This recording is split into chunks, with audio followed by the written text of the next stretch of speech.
प्रत्येकाला सत्यनारायण महाराज उदंड आयुष्य धन ऐश्वर्य संपत्ती सर्व काय प्रदान करू ही त्या परमेश्वराच्यांनी प्रार्थना करतोय। ज्यांनी ज्यांनी बक्षीस दिली त्यांना सुद्धा धन्यवाद, ज्यांनी नाही दिले त्यांना सुद्धा धन्यवाद। आणि कोणाक देऊचे असतील तर घरात जाऊच्या अगोदर द्या, कारण जास्त जमले त्याचा मडका विकत घेऊचा आहे ना। सकट ना किती पाहता जरा 6,000 देतोय नाही माका हळद घेऊचा आहे, भाई तुझा मडका लावताय बाहेर। बघा किती नाच ना पाणी येतात, 2 अंड पाणी काय चावटपणा तेवढी बोलता आहे येऊन महिला वर्ग बसले तिथे ना। सकट 5,000 रुपये मडका। आता त्या मडका समजा आहे भाग लावला आणि एखादा पोरग नाळा हात घातला मग केवढ्यात पडला। मी सांगते बोलताना बोला तुम्ही, मनोरंजन करा, जोक्स करा। मी पोटावरती गेलो, पोटाच्या खाली गेलो काय चुकी कोणाची?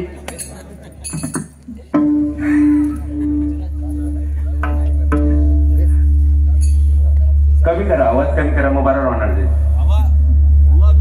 आम्ही कशाला मारते? हा ठीक आहे राहू दे, हे माहितलं आहे। अतिशय बुवा सुंदर सांगितलं। काही काही गोष्टी खटकल्या मंडळी तेवढ्या सांगतो। याने काय सांगितलं बुवानी की जेवायला वाढताना जर 32च्या कमरवाला 34च्या पॅन्टीवाला असत तर कशी परिस्थिती होईल। पण बुवा आज इथे जेवायला वाढताना तसा पण होता का?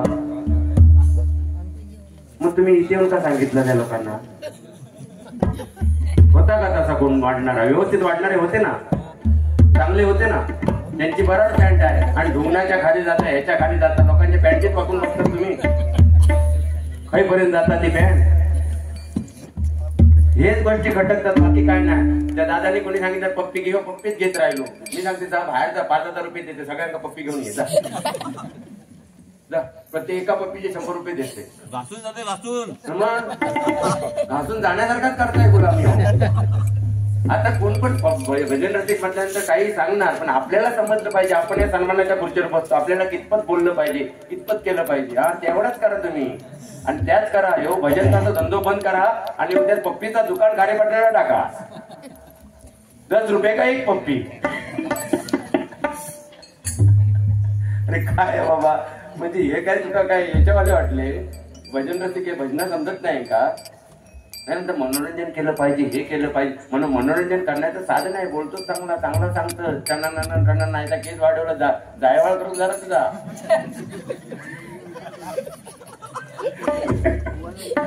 आणि पप्पीवरती कशा म्हणून त्या जीव घालवायचो काय? म्हणजे बाकी काही सुचत नाही काय? आता जर पप्पी घेतलं 100% थाई येऊन पप्पी घेणार नाही। फक्त हे फक्त बंद करा, युट्यूब बंद करा आणि बघ कसे जातात ते, काय होईल तुझी परिस्थिती। ताई हसण्यासाठी बोलतोय, पण हा कधी कधी ना बुवा म्हणजे अरेतुऱ्या होत आहे, हे प्रेमाचा अरेतुऱ्या। कधी कधी काय म्हणतात अति करतात, हे चांगलं वाटतं का? ठीक आहे 1-2दा पप्पी घेतली ठीक आहे, सारखे हे काय? अरे हे सौंदर्य बुवा, हे सौंदर्य महिलांचं आहे। प्रत्येकाने वाढवले तर प्रत्येकाचे केस वाढू शकतात, मग महिलांमध्ये पुरुषांमध्ये फरक काय? नक्की नळ जाय ना खाली तोंड चालवता माझा नुसता म्हणजे मी गप्प बसते म्हणून। ज्यांचं सौंदर्य आहे आज कपाळावरती कुंकू लावतात, आपल्या धन्यासाठी कुंकू लावतात, ते केस वाढवतात, कोणासाठी धन्यासाठी वाढवतात, आपलं माहेर सोडून येतात, कोणासाठी नवऱ्यासाठी सोडून येतात। त्यांच्या गळ्यामध्ये जे मंगळसूत्र घालतात ते नवऱ्याच्या नावाचं घालतात, कपाळावरती कुंकू लावतात ते नवऱ्याच्या नावाचं लावतात, हातामध्ये बांगड्या घालतात ते नवऱ्याच्या नावासाठी घालतात। काय आहे त्यांचं अस्तित्व? आणि त्यांचा आज ज्या काय आहे ते तू घेत कर्मदळित्री बुवा असतो तू। उद्यापासून साडी नेसून ये, तेवढीच बाकी राहिले। सावडपणे लावले नसते रागवले काय मी रागलोय ना? गुतूरला बोट घालून घालून मी एवढं खोळो आणि म्हणतात चमचे घेऊन येले खिशात ना। काय बोला सांगतो तुझा पत्त्या ह्याचा त्या दिवशी असंच झाला। आम्ही डोंबिवली गेलो, आता सांगते मी सांगणार नव्हतं, आता डोंबिवली गेलो आणि चांगले वडा गजानन वडापावचे वडे चांगले भेटतात म्हणून तिकडे घेऊन गेले। म्हटलं गजानन डोंबिवली आली माहिती असेल, गजानन वडापाव गजानन स्टेशनच्या बाजूलाच आहे आणि वडे चांगले भेटतात म्हणून घेऊन गेले। घेऊन गेले वडे आणि 2 वडे मागवले. म्हटलं एक सिंगल वडा द्या. आणि वडे दिल्याबरोबर ह्यानं वडो तो ताबडतोब खाला. आणि माका सवय कशी ह्यानं सांगितलं पेचून खावचं बुतुरला तसं वडो हळूहळू पेचलंय मी. आणि पेचल्याबरोबर तिला एक वड्यात केक इलो. केक दिल्याबरोबर हिने बघितलं म्हणता माझं वडो खाऊन झालो. बोल तुमच्या वड्यात केस आहे मग माझ्या वड्यात पण उतू असणार म्हटलं. मग म्हणून बुतुरला बघून वड घालून खावचा असता. नाही म्हणता बोल म्हणता आता आपण केस करूया म्हणता पोलीस स्टेशनला जाऊया. माझा पोलीस स्टेशनला जाऊची गरज नाही. आता माहिती होता गजानन वडा काय परिस्थिती आहे ती. मी म्हटलं चला किचन मध्ये जाऊया आणि आपण बघूया. किचन मध्ये गेला आणि तो वडो तळणार होतो ना त्याचा एकच हात होतो. तो असो एका हाताने गोळो करायचो काकेत टाकायचो आणि कडे सोडायचो. वडो घाला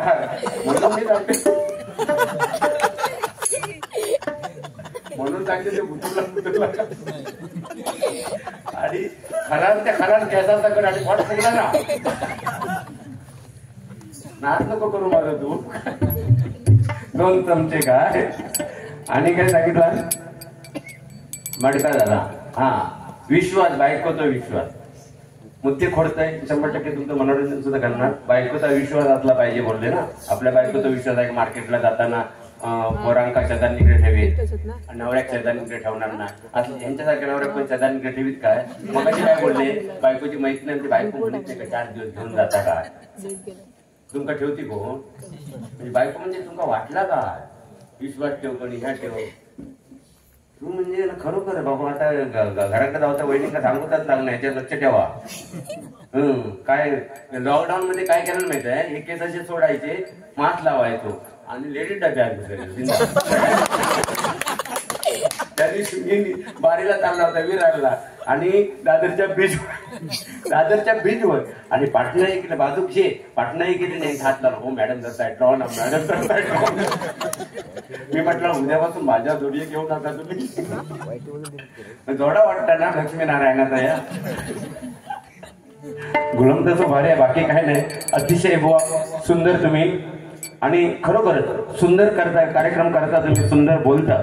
पण त्या बोलण्याच्या ओघामध्ये ही जीभ जी आहे ना कारण बोलायला आपल्याला 1.5 ते 2 वर्षाचा कालावधी लागतो एखाद्या मनुष्याला जन्मल्यानंतर. पण काय बोलावं त्याच्यासाठी अख्खं आयुष्य पडलेलं असतं नाही का.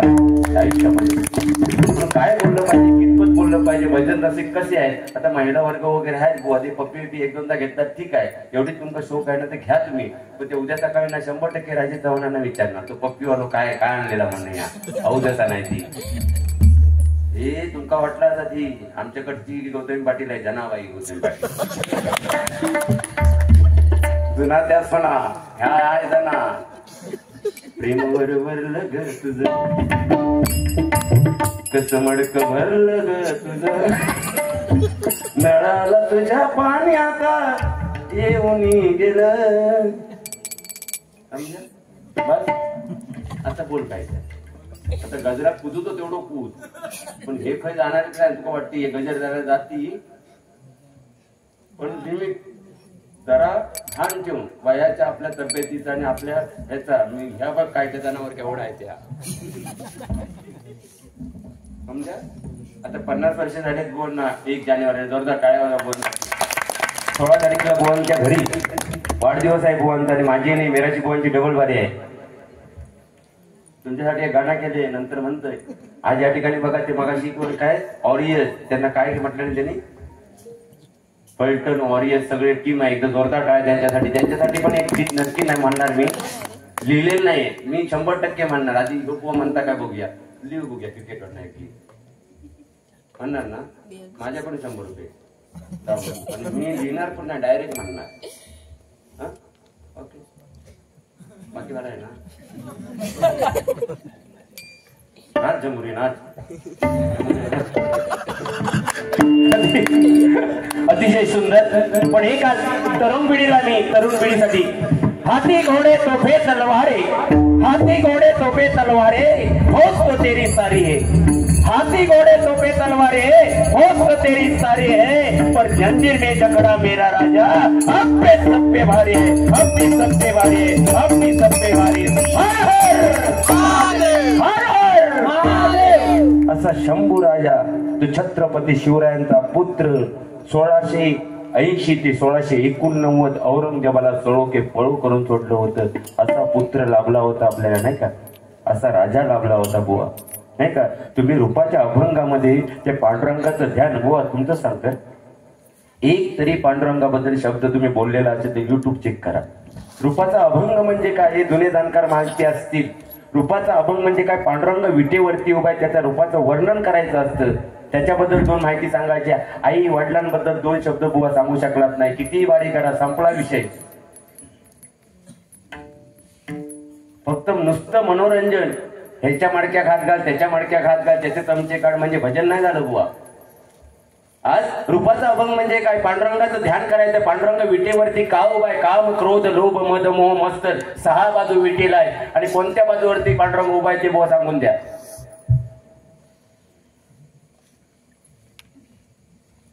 काम, क्रोध, लोभ, मद, मोह, मत्सर या 6 बाजू. इंद्र त्या विटेचं नाव, त्या विटेवरती पांडुरंग उभा आहे. आणि पंढरीचा पांडुरंग त्या विधात्याला, या जगाला काय सांगतोय की मला या विटेवरती कोणी उभं केलं होतं तर भक्त पुंडलिकाने. आणि भक्त पुंडलिकाने काय केलं होतं तर आपल्या आई वडिलांची सेवा केली होती. एक वेळ तुम्ही माझ्यापर्यंत नाही आलात तरी चालेल, पण आपल्या घरामध्ये जे 2 देव आहेत, आई आणि बाबा, त्यांची सेवा करा, त्यांची जलन करा. कोणाची जलन करण्याची गरज पडणार नाही. आणि हे ज्याला या कलियुगामध्ये कळलं तो या कलियुगातून 100% तरुण गेला. मंडळी सांगेन मी, सत्यनारायण श्रेष्ठ आहे, शंकरदेव श्रेष्ठ आहे, सगळे देव श्रेष्ठ आहेत, पण त्या सगळ्या देवांपेक्षा श्रेष्ठ दैवत कोणते आहे तर आपल्या आईनी बाबा मंडळी, आईनी बाबा. त्यांना कधी विसरू नका.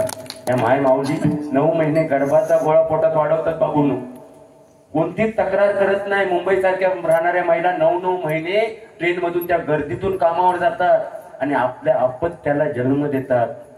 आणि तीच अपत्य 18 ते 20 वर्षाची झाल्यानंतर आई माझ्यासाठी काय केलं, बाबा माझ्यासाठी काय केलं, तेव्हा असं वाटतं असा पोरगा जन्माला नाही घातलेला बरा.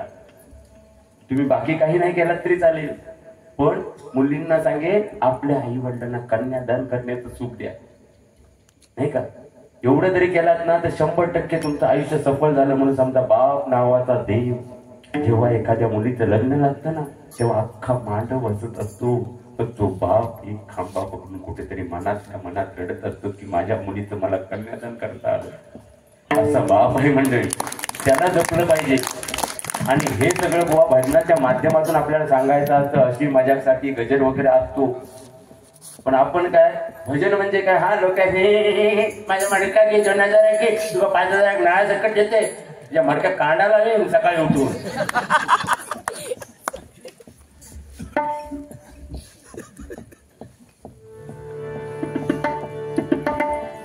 भरकट होऊ नका भजन, जे आहे ते आहे. कारण एकच सांगे बघा ना, सुखासाठी कोणी काशीला गेलं, सुखासाठी कोणी काशीला गेलं, कोणी तिरुपतीला गेलं, कोणी पंढरीला गेलं, कोणी उपवास केला, कोणी रोजा केला, कोणी संकष्टी केली, पण या कलियुगामध्ये तोच श्रेष्ठ ताई झाला ज्याने आपल्या आई वडिलांना घरामध्ये ठेवलं, त्यांची सेवा केली. त्याने आपल्या आई वडिलांना घरामध्ये ठेवलं आणि त्यांची सेवा केली. या जड्या पवारचं ऐका, हो भैसातलेलो बाबा, झरेवाडीचो पाटील बाबा, आणि त्याच्यानंतर ह्यो पोंबुर्ल्याचो पेडणेकर बाबा. हो काही सांगित आता गजराच्या माध्यमातून बघा काय सांगितलं. मग अशी म्हणता जीन्स पॅन्ट घालून दिली, मच्छीच्या गोठ्यात गेली ती, आणि मग कधी पण ब्रश करू लागली. हो तुमच्याकडे मग ब्रश करत काय लोकांका बेल्ट जाऊ गेलोय हो. आणि जीन्स घालून ती जीन्सच घालून होती, आणि ती सुद्धा तुमची जोडी, तुमचा कोण ऐकतच ना काय. आपल्या पुतण्याची इज्जत काढतात ना, त्या पुतण्यात बायको करून आलं म्हणजे काही नाही आलं ती अमेरिकेवर ना. काय रे देवा महाराजा, काय सांगायचं म्हणजे बोलता काय बोवा तुम्ही, काय काय त्याच कळतच नाही. पण बोवा एकच सांगेन बघा, भजन हे भजन आहे आणि ते अबाधित टिकलंय, पंचरत्नांमुळे टिकलंय आणि या भजन रसिकांमुळे टिकलंय. 100% तुमचं मनोरंजन होणार, 100% होणार. पण जे खटकत आहे ते मी सहन करून घेणार नाही, मी 100% बोलणार. हा, आणि पैशाचा विषय झालो, तुमका इले ना पैसे, जे लिहिलंय भाळी ते कधी ना चुकी कधी काढ. ज्याच्या त्याच्या नशिबाचे प्रारब्धाचा भाग आहे, नाही का? प्रारब्धाचा भाग आहे बुवा, काय नाही. कारण बघा 100 पुत्र असून सुद्धा धृतराष्ट्र अरण्यात जळून मेला होता. आणि ज्या तुकोबरायांना बसायला साधी वळकटी नव्हती त्यांना नेण्यासाठी जगाचा बाप आला होता. हे प्रारब्ध आहे, नाही का? आपापल्या नशिबावरती आहे. आपण जसं कर्म करणार तसं मिळणार आपल्याला. कर्मावरती चांगला आहे. मी आज घाबरलो होतो 4 दिवस माझं पोरगो 35% तरी पाडीत का, पण एवढी ही हरिनामाची ताकद आणि सत्याची ताकद आहे, त्याने 78% पाडला. पाडला की नाही? पार्टीचा विषय सोडा, पार्टी दिली. किती जणांका जीपे केले आज विचारा. काल जोडी होते त्यांना. हा तेवढ्या सांगा फक्त 982. आधी मडक्याचा भाग होतोय मग गाठीचा बघतोय पार्टीचा. आज पार्टी भेटे तुमका काय ना, तुमचा कांडापच काढूच आहे माका. असो, अतिशय सुंदर बुवा. पण हे छत्रपती शिवरायांचं महाराष्ट्र आहे आणि छत्रपती शिवरायांनी बघा बुवा 350 वर्ष झाली तरी माझ्या राजाचं नाव आज गाजतंय. किती 350 वर्ष झाली तर प्रत्येकाच्या तोंडामध्ये छत्रपती शिवरायांचं नाव आहे. हे प्रारब्ध आहे. आणि आमचा आणि तुमचा काय बुवा जास्तीत जास्त 12व्या पर्यंत आणि त्याच्यापेक्षा जास्तीत जास्त वर्ष श्राद्धापर्यंत पवार बुवा आणि पेडणेकर बुवा. त्याच्यानंतर नाही आमच्या नशिबी म्हाळ. एका वड्याचे 7 तुकडे आणि एवढंच भात, एक वाटाणू आणि डाळ सुद्धा अशी बॉड बुडवून डाळ ठेवणार. बॉड बुडवून आणि वावता वावता म्हणणार आणि पापडाचा चुरो करून घालणार आणि नळ्यात नेऊन ठेवणार. हे आमचं प्रारब्ध आहे. आम्ही काही नाही कमवलंय. जे कमवलंय ना ते छत्रपती शिवरायांनी. कारण कोणाची नाव होतात, जे दुसऱ्यासाठी जगतात त्यांची जयंती साजरी होते आणि जे दुसऱ्यासाठी मरतात त्यांची पुण्यतिथी साजरी होते. बाकी सगळ्यांचे म्हाळ होणार आहे. पण बुवानी एक चांगलं सांगितलं, जिवंतपणी द्या. मेल्यानंतर माझ्या बाबाक लाडू आवडायचो, माझ्या बाबाक जिलेबी आवडायची, माझ्या बाबाक बांगडो आवडायचो, कोण नाही खाणार. जोपर्यंत जिवंत आहेत ना तोपर्यंत बाबांना काहीतरी द्या, आईला काहीतरी द्या. मेल्यानंतर कोण बघत नाही आपल्या मागून किती माणसं होती, काय होती. म्हणून खरोखरच मंडळी सांगतो, जी मुंबईची मंडळी असेल त्यांना सांगेन, मुंबईला गेला तर आई वडिलांना विसरू नका. आई वडिलांना मनी ऑर्डर नाही पाठवला तरी चालेल, पण दिवसातून एखादा कॉल करा. कारण त्या दादाच्या डोळ्यात बघा मला अश्रू दिसत आहेत. आणि ही जुनी जाणती माणसं आहेत ना, फक्त जुनी माणसं फक्त 10 पोरा आणि 12 पोरा तेवढीच काढायची नाही, पण जुन्या जाणत्या माणसांकडे ना माणुसकी होती बुवा. आजकालच्या लोकांकडे माणुसकी राहिलेली नाहीये. आजकाल आम्ही पहिले मुंबईवरून आल्यानंतर 10 लोक विचारायची माझं बाबू कसं आहे, तुम्ही कसे आहेत म्हणून. आज बाजूसून गेला ना तरी लोक कोणी विचारत नाही मुंबईवरून कधी आला की काय झाला. ही शोकांतिका आहे. आणि इथे आपला महाराष्ट्र अधोगतीला चाललाय. आज पहलगामवरती हल्ला झाला, 28 निष्पाप निरपराध लोकांचे बळी गेले नाही का. आज सिंदूर ऑपरेशन चालू आहे पाकिस्तान सोबत. याला कारणीभूत कोण असेल तर आपण आहे, तुम्ही नाही आहे. कारण आपल्यामध्ये एकी नाहीये म्हणून हे करू शकतात.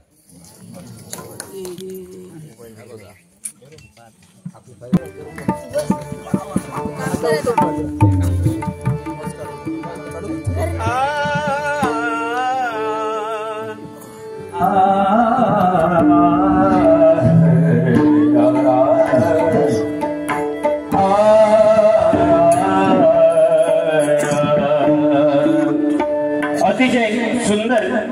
आता इली तर जोरदार लाईट इली, पॉवर इली सुंदर. बुवाने सांगितलं कारण बुवांचं असं आहे, त्यांच्या हातामध्ये एक अंगठी आहे बघा, अंगठी आहे ना. लय मौल्यवान अंगठी आहे. माझ्या हातात पण मौल्यवान अंगठी आहे. त्या दिवशी विचारून नंतर सांगितलं नाही. म्हटलं अंगठीचा काय प्रकार आहे. म्हणतात 90,000ची अंगठी आहे. म्हटलं एवढी अंगठी. म्हटलं मी डायमंड मध्ये काम करते, माका कधी माहिती नाही. पैसो खोडो नवीनच दिसतात नाही म्हणतात. त्याचं असं झालं बुवानू 2020 बारी करून करून एका जाऊ भेटत नाही आणि झालं मूत खडो. आणि त्याचं ऑपरेशन केलंय आणि 90,000 खर्च येईल. तर आता हे खडो एवढं 90,000 टाकून कसं द्यायचं म्हणून सोनाराकडे गेले आणि 1,000ची चांदीची अंगठी बनवून ती घातली. म्हणतात ती बघा.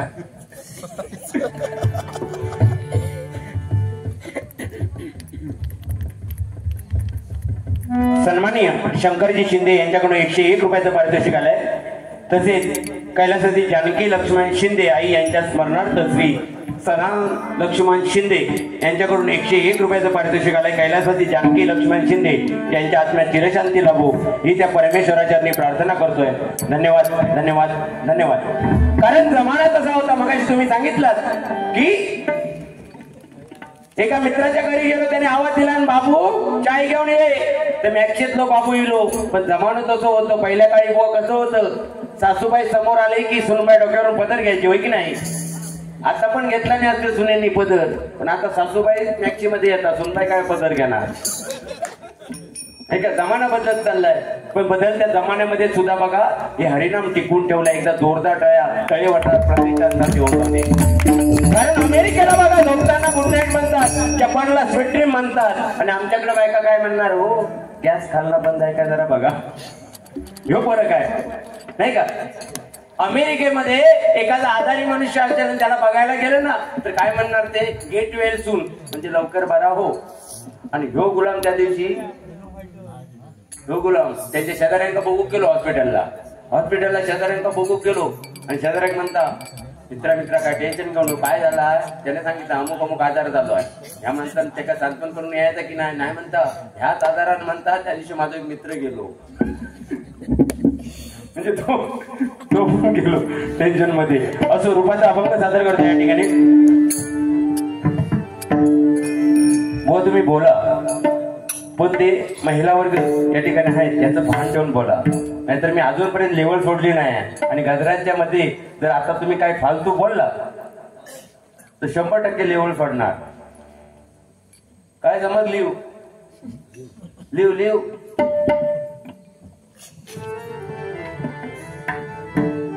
म्हणून एकच म्हणून बघा, सूर्य कोणाला झाकत नाही, डोंगर कोणाला वाकत नाही. सूर्य कोणाला झाकत नाही, डोंगर कोणाला वाकत नाही. आणि तळेवटा प्रतिष्ठानची लोक कोणाच्या बापाला सुद्धा घाबरत नाही, कोणाच्या बापाला सुद्धा घाबरत नाही, कोणाच्या बापाला सुद्धा घाबरत नाही. शून्यातून गेले शून्य राहिले शून्य, शून्यातून गेले शून्य राहिले शून्य. तुमच्यासारखे भजन रसिक लागले, हे आम्हा दोन्ही मुलांचं पुण्य, आम्हा दोन्ही मुलांचं पुण्य, आम्हा दोन्ही मुलांचं पुण्य. साधनी प मापनी प माप गमरेचा निसरे सरीचा धनी रे प गमरेचा.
संदीपजी शिंदे यांच्याकडून 101 रुपयाचं पारितोषिकालय मंडळाच्या वतीने स्वीकारतोय.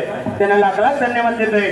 काशीनाथ शिंदे, कैलासवासी काशीनाथजी शिंदे यांच्या स्मरणार्थ धर्मपत्नी सुनीता काशीनाथ शिंदे